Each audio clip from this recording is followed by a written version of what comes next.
Hey, hey guys, Hey, what up? how are you? Good, good. How are you? I'm sorry What if you up? can hear some background music here. I'm trying to find I a quiet spot. Just hang on a second. Oh, it's perfect. no, This I is prefer your music better than the Discord default music. All right. Can you hear the background music here? a tiny Yeah, bit, yeah.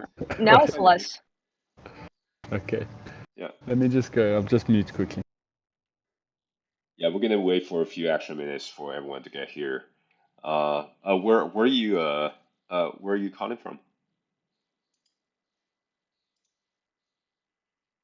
Right. I'm just gonna go and find this quiet spot. Yeah. Hang on a second.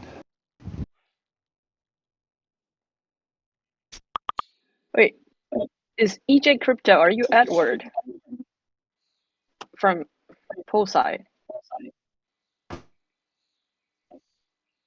That is me, Butyin. That is me. How are you? How are you? Here we go.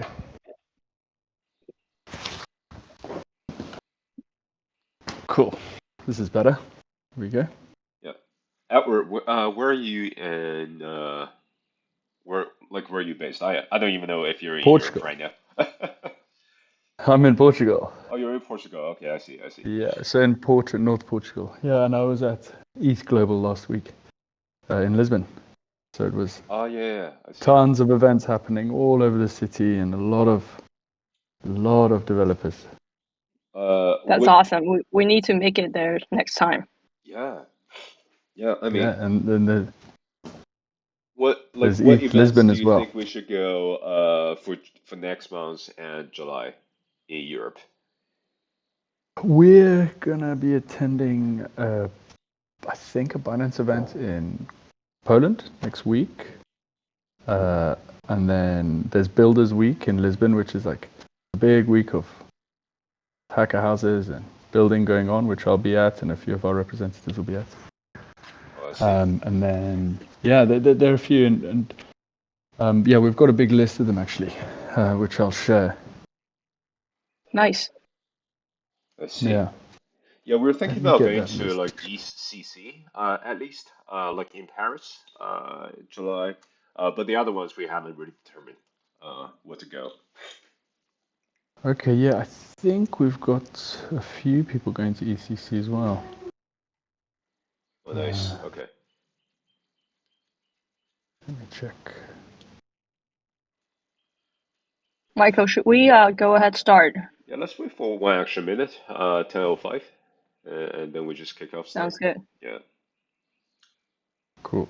Yeah, we might want to adjust the time slot a bit going forward. Right now, it's just like we're testing. Not sure like if this is in terms of time zone, if this fits most people because this is a fairly late, I feel, for people in Asia.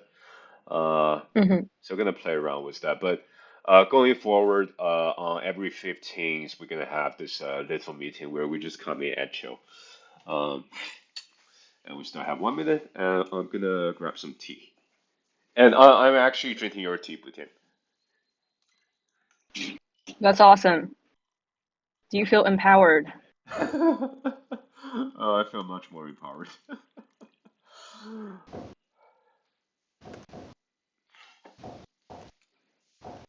Oh man, my nose is still like troubling me so much. Um, it's like it just starts to bleed like randomly and giving me stuffy nose. Hope this allergy season can just go away as soon as we can. Uh, Oh yeah, we've got it here in Europe. oh yeah, Get that Poland. spring season. Yeah, allergy season, everyone's going down. Oh shit, that's no good.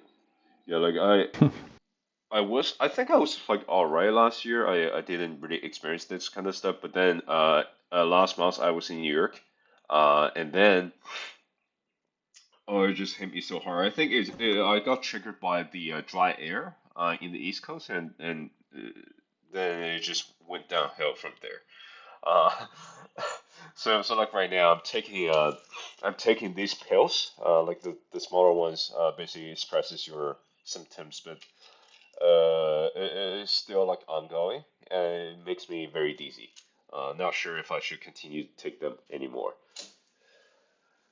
But okay, uh, let's get this started. Yeah, this is our first time really gathering everyone in here to talk about what we have done. Um, and really, I think this is a big moment because previously we have been building Blockless since what is it? End of 2021, right? And right now it's really 1.5 year already, and from the very beginning we really had like nothing until today. We have something, right? A functioning product that people can test use. Um, though we're not charging yet, right? That will be another a very big milestone down the road. Oh, Chidera, hello Chidera. Um, right now, basically making sure everything works and people are using it, people are enjoying it, giving us feedback. I think this is a very big milestone that we should all celebrate. So, kind of determine, okay, let's do a community town hall from now on to talk to everyone. And so the structure of this call is going to be like this, right? So basically, we'll do a round of introduction, talking about everyone here in this chat, and we're going to go over what happened in the previous months, what has been achieved, and also from there where we're going to go next. Uh, and then we can do a live session where everyone just chill and talk about stuff. Yeah. Okay. Uh, let's do a quick round of introduction, just people talking about where they are and what they like to do. Shall we? So I'll get started, and Booty and Liam, with it, you can go that way. So right now, this is Michael speaking here. Basically, the guy you see in the community channels, right, in Discord, in Telegram. Um, if you happen to message, our Twitter account is mostly going to be me talking to you. So I'm that guy. Right now in the San Francisco Bay Area, having some tea. Didn't sleep too well last night because allergies, but so bear with me.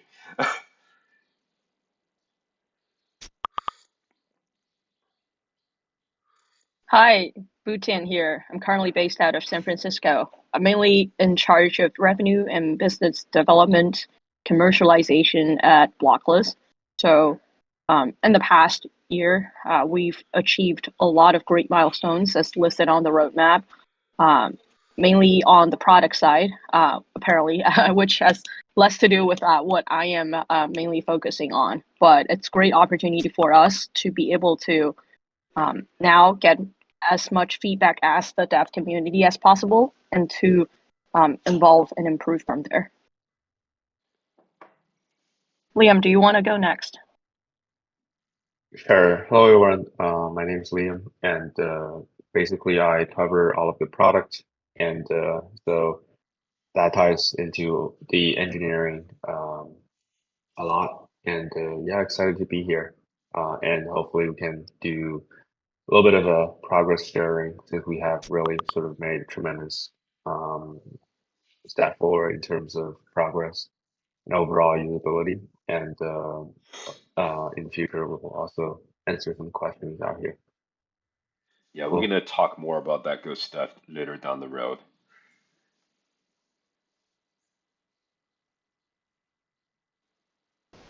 Hey guys, I'm Judith, full stack engineer at Blockless. I do a lot of client stuff, so if you see things that you interact with, CLI dashboards, stuff like that, that's something I do normally work on, so questions that way always welcome. Super excited with what we're building. Oh, actually, would you like to go by you did or would it? I've been wondering. Both are fine. I find it easier for others to say Judith, Oh especially yeah. the ones who are not Indian. But if you can pronounce Udit, it's also great. Oh, I see. I see. Got it. And we have Malcolm. Hi everybody. Sorry about the username, so I'm kind of incognito. I'm Alexander. Hello, I'm Alexander. tuning in from Yeah, tuning in from Serbia in Southeast Europe. I'm working in the engineering team and tinkering with the networking layer here at Blockless. So, working on the Golang code for our nodes. So, yeah, that's keeping me busy day and night. Awesome. And you know me, I'm Derek. I'm running the tech here at Blockless, so I pretend to do a lot of stuff, but really just watch Udit and Alexander do the magic. Um, but fighting for Web3 all the way, so it's good to be here. Oh yeah, we're gonna. Yeah, go ahead, Edward. Cool. Hey, I'm Edward. I am from the Poolside Accelerator in Portugal. Poolside is a brand or a big ecosystem that supports Web3 builders, and we also make investments. And actually, we are partnered with Blockless via our accelerator. So I've been fortunate enough to, as part of our Poolside team, fortunate enough to work alongside Blockless for the last month, and it's been absolutely incredible, fascinating. I'm intrigued, and the reception that I've experienced from users, real face to face as well, having spoken to them and everything last week at ETH Global and prior, been fantastic, and I'm very excited about working with you guys going forward. It's been amazing. Oh, thank you so much, Edward. That's wonderful. Yeah, see, Chidera, Timon in the audience, but it seems like they don't want to talk. That's fine. So I guess to get this started, right? Let's start to talk about what we have achieved in the last months, and I think that's a pretty big milestone. And basically, we officially launched blockless functions, which would be your primary gateway to interact with the blockless protocol, right? Where you can deploy things in a fully serverless fashion, ideally in whichever language, right? And basically, the system will deploy automatically match make your deployment with the most suitable nodes within the network, right? So we're really the first one to be able to offer this in a fully permissionless setting. And we're just, I think, everyone in the community here, we're just super excited about, pushing this forward. You see, Wooded, Alexander, everyone, us working together around the globe, right, to finally be able to make this possible to our broader to the Web3 development community as well as the broader tech community as well.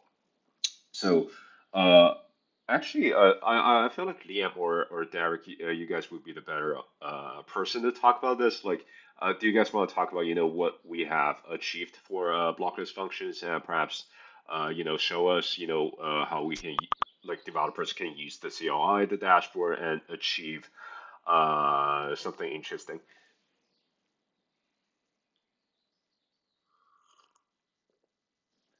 Yeah, for sure. I think for in terms of the structure of this call, I think I would love to go through some of the sort of key things that we've done in the past. And obviously, there are just so many components in Blockless right now, so I don't think we are going to cover everything for today's town hall. Um, Probably I'm going to sort of spend more time in terms of protocol level implementations today, just because this will be sort of helping everyone to understand the overall architecture of Blockless a little bit better. And in the future, we can have like targeted sessions in terms of CLI, using functions and stuff like that, so Oh that we yes. don't like go through everything every single time, and then just talking about smaller feature updates. Those can be covered in obviously in written format. Uh, so yeah, so I would love to kind of like get everyone kind of an introduction about the current blockless, um, the current blockless networking layer, and then let me just pull up our documentation where I believe it will be great for everyone to take a look and check it out.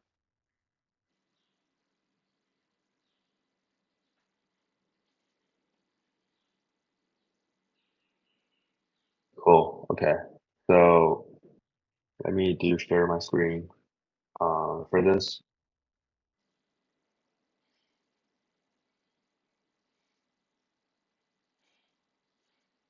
Cool. So obviously, this is our Blockless new event, Blockless documentation. See if I zoom in a little bit so everyone can see better.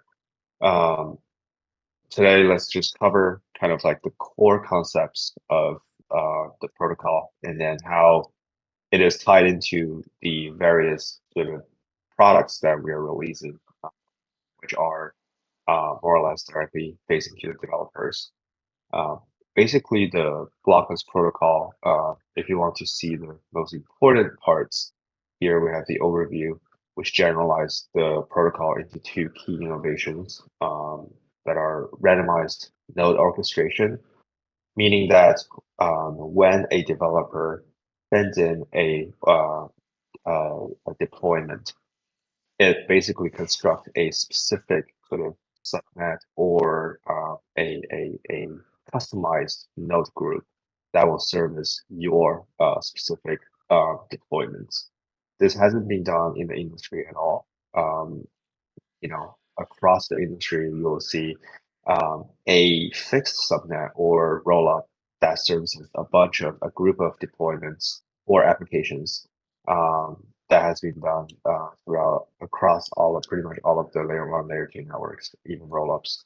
But for Blockless, with this randomized node orchestration feature, you'll get really boosted security and more advanced selection and distribution in terms of functionality. And then we can certainly go deeper into these topics in later town halls. And the second key innovation is the dynamic consensus that you can attach to your specific node networks, which service your own application. That means that across your application logic, different components can have different consensus mechanisms tailored to that specific functionalities. For example, for data, you can do data aggregation, but for consensus specific functions, you can do PBFT or RAP. That's similar to how Tendermint or any of the rest of the blockchain networks are using right now. Or if you want to go more fancy route, or if you want to really have your user verify the execution, then you can opt in for zero knowledge. Those are currently in the roadmap as well.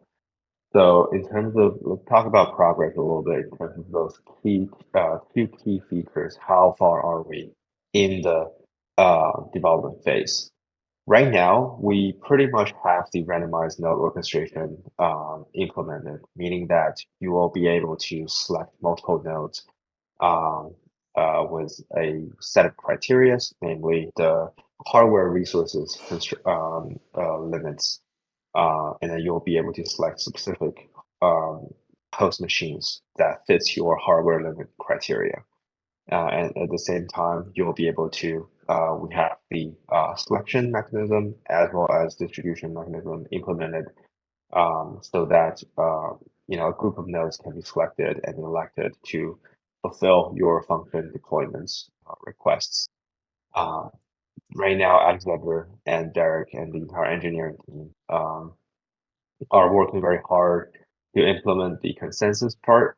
The plan is to have all of the consensus implemented in WASM so that it can run actually in our own runtime, and that will provide added sort of extendability for the user and community, where the user and community can further augment or improve or even create their own sort of consensus mechanisms and be shared with the entire community. The consensus part will be launched probably in a month, so this will be a very big step towards true decentralization as well as scalability across the entire network. And then obviously other notable features that we have are the ultra portable node software, where you can the minimum the coolest example I can think of is running a Blockless node within your Chrome web browser. And then the node software will be released in about 2 months. This is currently in the background being cooked up. And then fully extendable runtime that supports internal, external, and CGI extensions, meaning that internal is pretty much like how you would use your average sort of libraries or packages within your application. Those will be compiled in build time. And then, pretty much pass into the network along with your code base. External extensions are extensions that lives on the host machine that you can use and then pass it as a selection criteria. This can be a GETH or GETH node that you can interact with directly, or Radix, or IPFS, right? Just to name a few. And then for CGI extensions, then it's really tapped into a very exciting territory where you can use different extensions across different languages, meaning you can use, say, Rust API in your JS or assembly script code base, which is very cool. This part we have pretty much cleared through and been pushed to the main repository, and we are just financing some of the details of this part. Oh, by the way, And talking finally, about yeah, yeah. If you want to continue, go on. But I do have a few questions for you. Sure. Yeah, I'm just going to talk about the final sort of overview points, which is the scaling part. Your workload will be automatically dispatched to the network when the assigned nodes that are not available at the moment, a new node will automatically be assigned to fulfill your sort of requests or transactions. So all of these are built into the Blockless protocol, ready to use out of the box. Yeah, so these are sort of the notable features for Blockless protocol currently. And the majority of these features that are already being implemented and are ready for some tryouts. What are your questions, Michael? Yeah. So basically, as mentioned, right? So like right now, we allow people to deploy WebAssembly functions, right? And like going down the road, Blockless is also going to support like x86 architecture program. So how's that coming along? Yeah, very nice question. I think we haven't really mentioned anything that's within the realm of x86 or running a sort of x86 emulator within the Wasm runtime and its implication. But just to kind of shed the light a little bit, currently, function as a service obviously is a sort of trendy thing among the community. And I would say function as a service is more catered to the Web3 developers experience, as if you view Ethereum or Solidity's sort of deployment or execution mode, it's pretty much similar to the function as a service paradigm in the traditional Web2 sense. And but many people don't. Usually people write their own sort of entire monolithic architecture in the full path, and then they will love to just deploy it somewhere. That's why Docker and all of these or VMs are so popular these days. Just because people will be able to run kind of like a standalone monolithic or long running application in the cloud computing space, and then and just leave it there and don't forget about it essentially. So what we do is, the blockless functions, as we talk about it, it's our function as a service platform. It's catered to users, Web3 users, sort of habits where they can pretty much. This is short-lived. the function is being executed, and the process will be killed afterwards.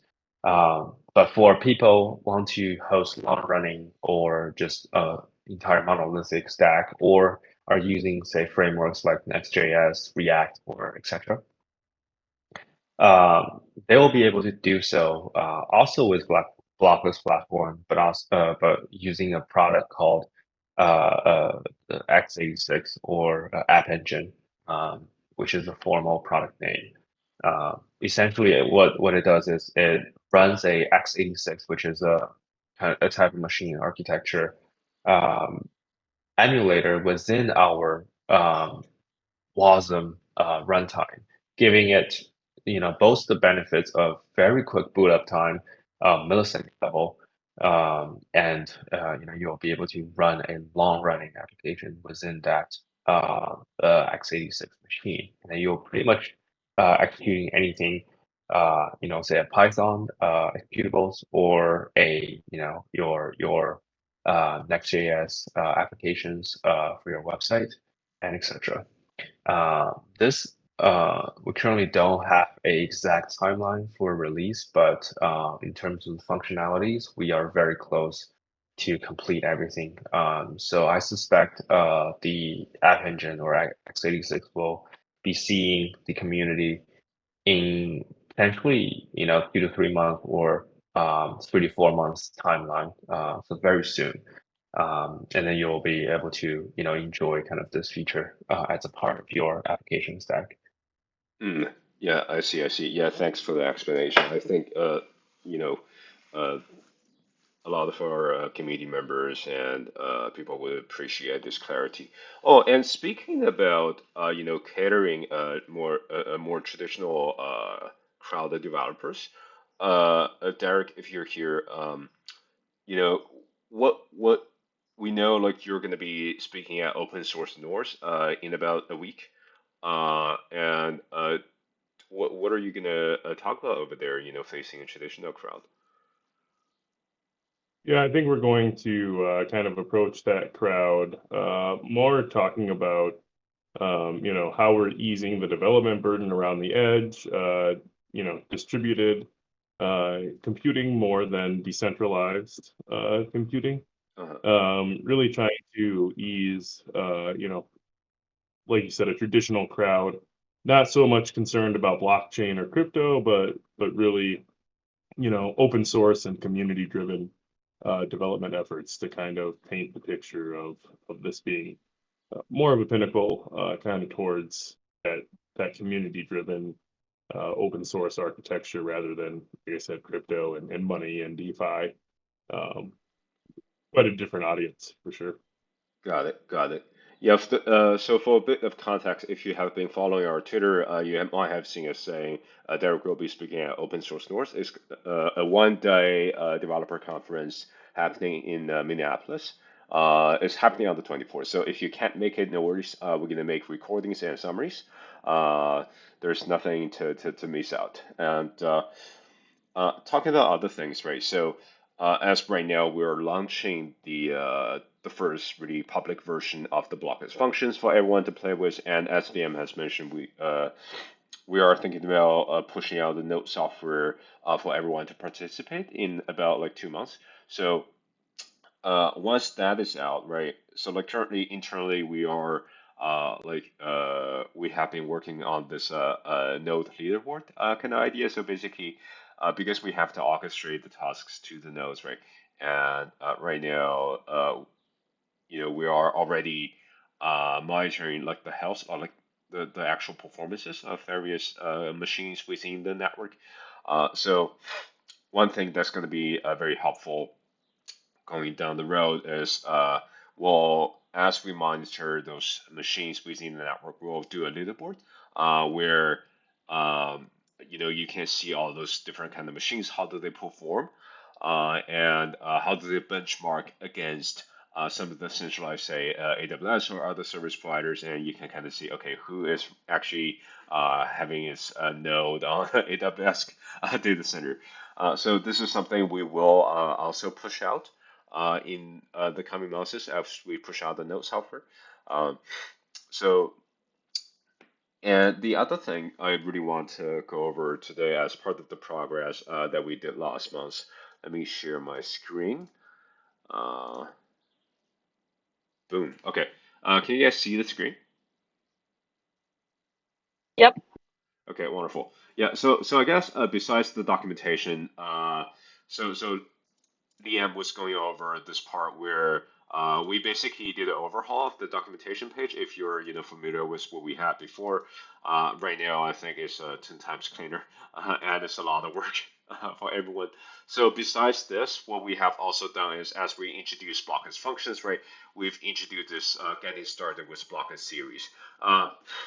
Down the road in future community town halls, what we also talk about is basically going us through, okay, how do you use the Blockless CLI and dashboard, right? How do you actually use the Blockless platform to build something for yourself and with examples? So right now, in terms of resources, this I would say is the best place you can go to, as an initial step to start to understand, okay, what Blockless has to offer and how to use it. So let me give you a quick tour of what we have down here.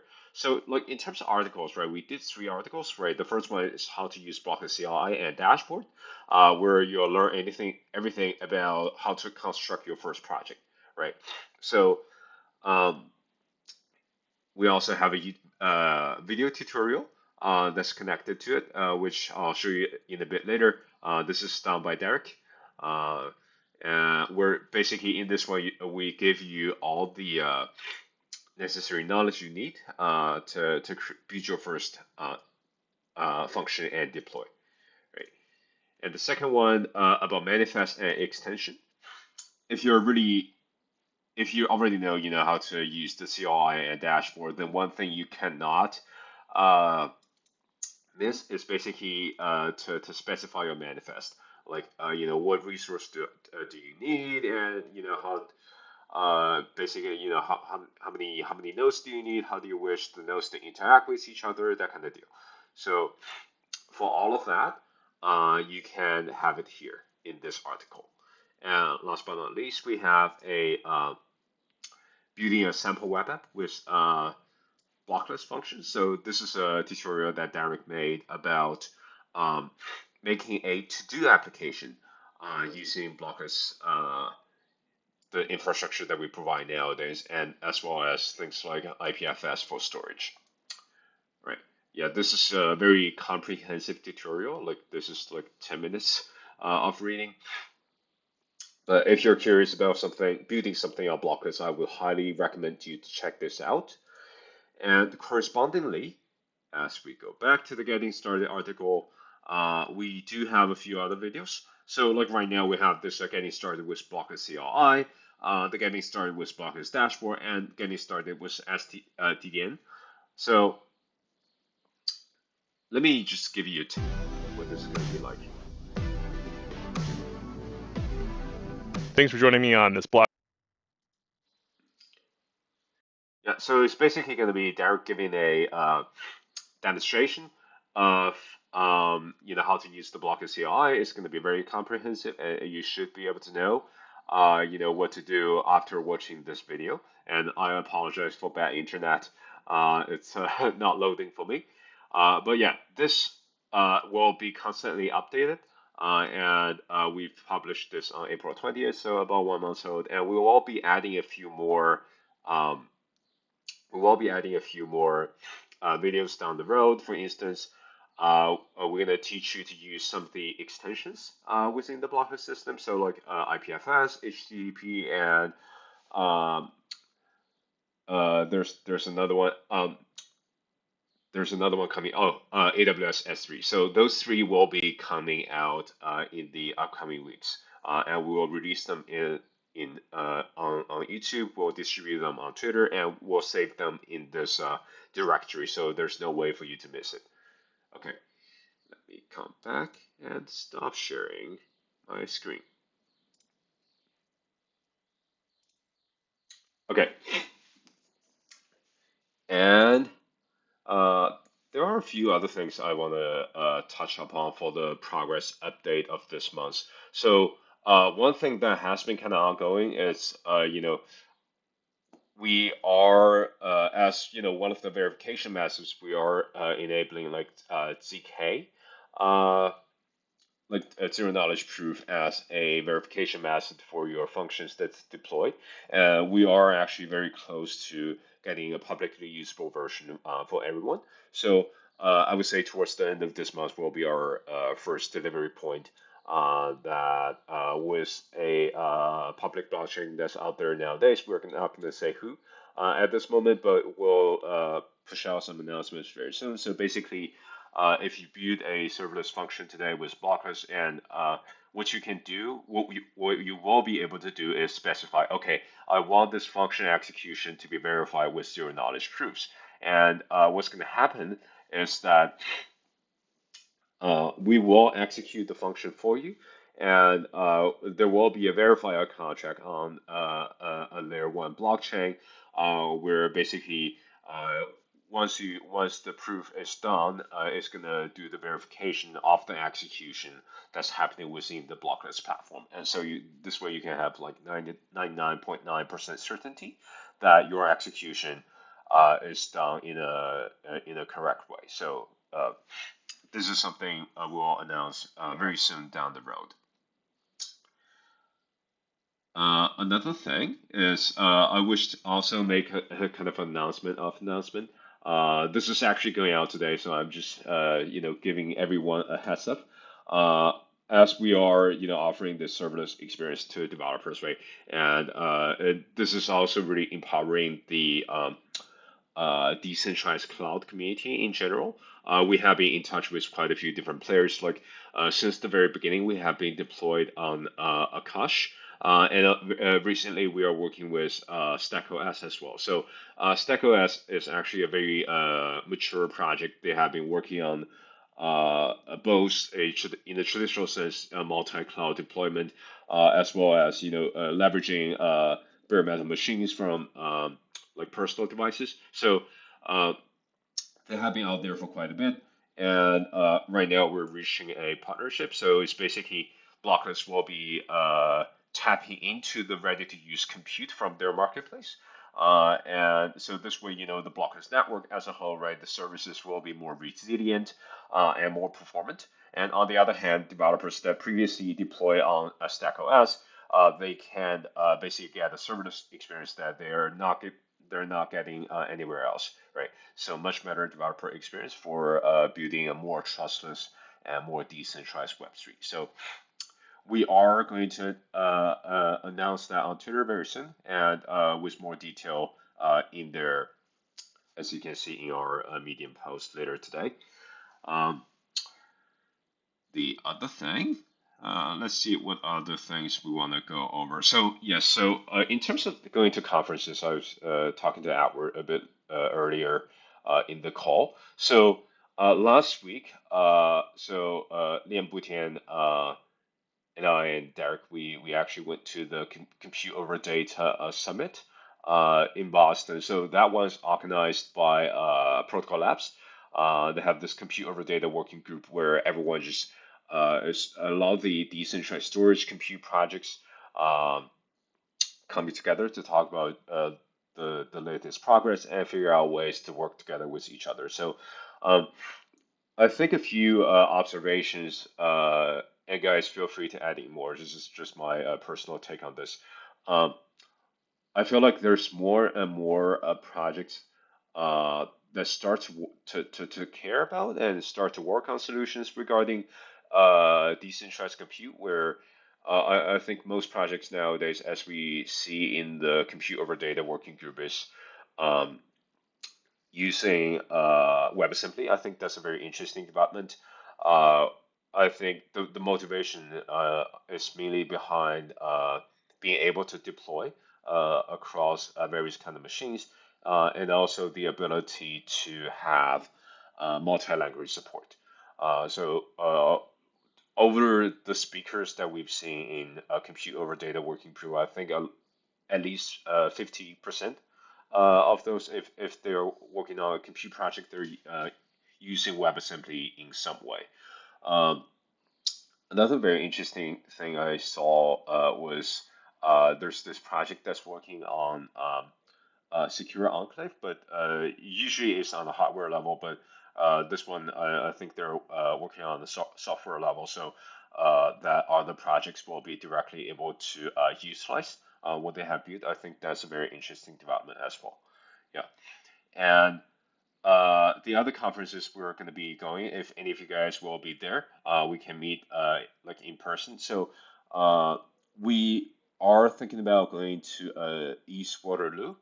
That is later next month. Will be um, one of our friend Lit Protocol that they'll be speaking and doing a bounty over there. They're doing a multi-party compute, and we have been talking about, okay, how do we automate the process using a permissionless multi-party compute network, right? And really uh, allowing people to build more complex systems around it easier using the Blockless platform, right? Using serverless event-driven infrastructure. So we are thinking about perhaps do something together in East Waterloo. And please stay tuned. We'll release more detail down the road. Another thing is we're trying to talk to the ECC team. So uh, there are a few friends that's actually connected, and if you guys have connections with the ECC team, so we are definitely attending, and right now just trying to talk to the team and getting us a speaker slot and reach a broader crowd. So this is like kind of what's happening on the event aspect, and I think this is pretty much it on my side. Does any of you guys want to talk about anything else that we did last month, or anything that's happening next month? Yeah, I think previously, sorry for backtracking a little bit, when Liam was sharing the x86 and the serverless options, right? It's kind of bring another question that developers most often talk quite a lot about, whereas like building things in a monolithic architecture versus like this modular serverless, right? Ergonomically, like monolithic makes more sense.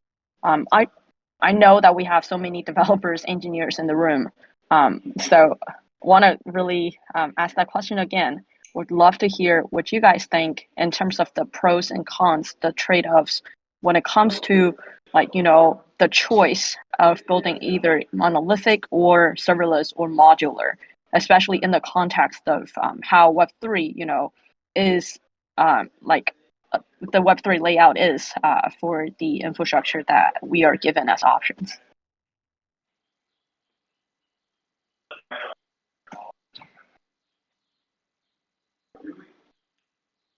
I'll rephrase my question to a shorter version.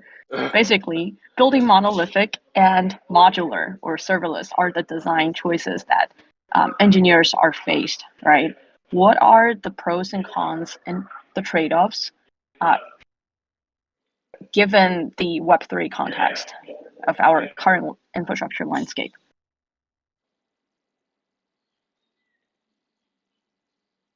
I don't know that the pros or the cons really change, but I mean the big pro of the monolith is it's much easier to manage. It's easier to get started. There's less documentation or memory overhead to actually build. Serverless creates a management problem, and that's probably where most of the developers kind of move away from it. You increase the number of repositories that you're working with. You increase the number of friction points between your software. Mm-hmm. It's much more difficult over the span of writing the software to maintain serverless over a monolith. Yeah. Yeah. Okay. Cool. Yeah. I think if we don't have much else, we can conclude this for today, and I'll basically I'll make sure this is recorded properly, and I'll distribute this on to YouTube, so that people who's not here will be able to catch what we have gone over. Yeah. Anything else before we call it a day? No? Okay, cool. Yeah, I think let's just conclude this, and really appreciative that people come over. I know for some of you guys it's fairly late in Asia and in other places. So have a good night. Have a good day. We'll see you next time. Thank you, Thank everyone, you. for joining. This is great. Let's do it again. Talk Yeah, soon. thanks, Yep. guys. Bye. Yeah. Bye.